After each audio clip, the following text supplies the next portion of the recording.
One of the hardest, most difficult decisions for anyone to consider is organ donation, particularly, obviously, at that sensitive time when you have to make that choice, and whether you can offer that gift of life when you've lost somebody. For a parent faced with the agony of losing a child, you can imagine that decision is fraught, of course, with heartache and untold emotion. Two women who were already friends both faced that dilemma. Here's their story. A couple of years ago, we lost our son Teddy, and he became the UK's youngest organ donor. A part of Teddy is still living on, and he did go on to save someone's life.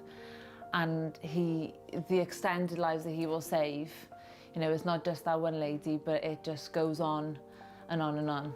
So, very proud. My husband and I knew Jess through a mutual charity that we support, and following her appearance on the Pride of Britain, Stewie and I sat down and he told me in no uncertain terms that he totally agreed with organ donation.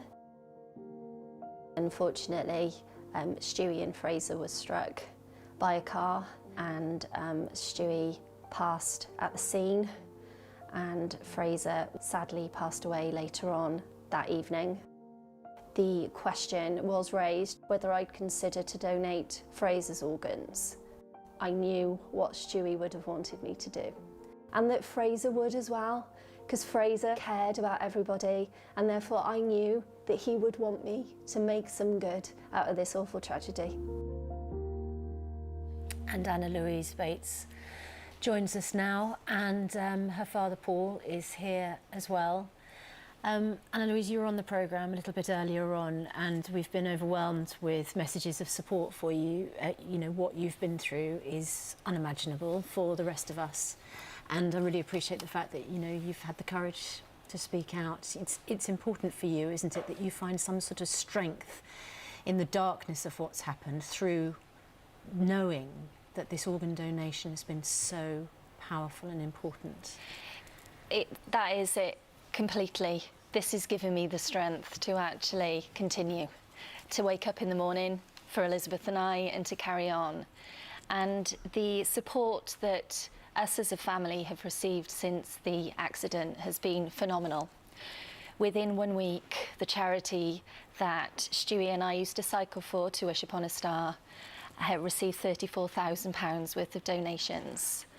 The following week then, we realised that this donation was really, really important, and to get the awareness.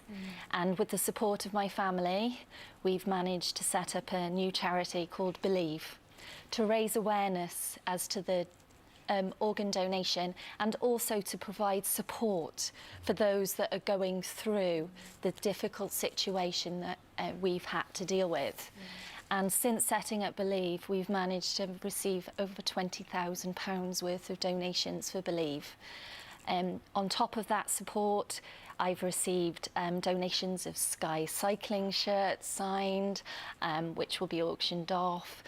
Sir Bradley Wiggins even sent me a signed cycling shirt. We've received Premiership football shirts. Cardiff City have been amazing. And I've even received a special letter from Bear Grylls. We saw a picture, yeah, there's the letter. We saw a picture of Fraser in is it Beavers? He was Beavers, yeah. Which he looked like he absolutely loved. Oh, Fraser was such an outdoor boy.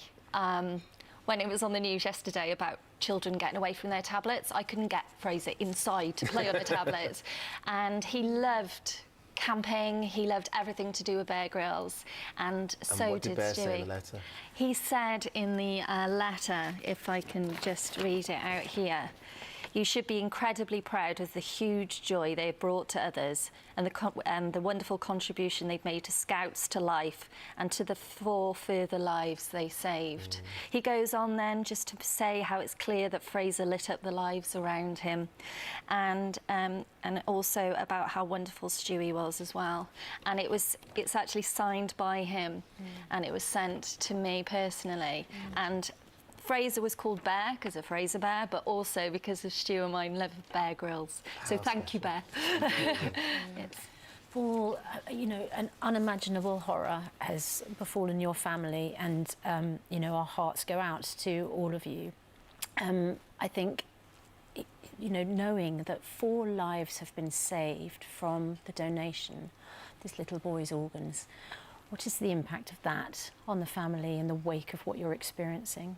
The comfort that we have had from knowing that Fraser and Stewie's deaths have not been in vain, that we've saved other people's lives, but we've also learned through the process that the pathway from the beginning to the end is a little more difficult than it ought to be.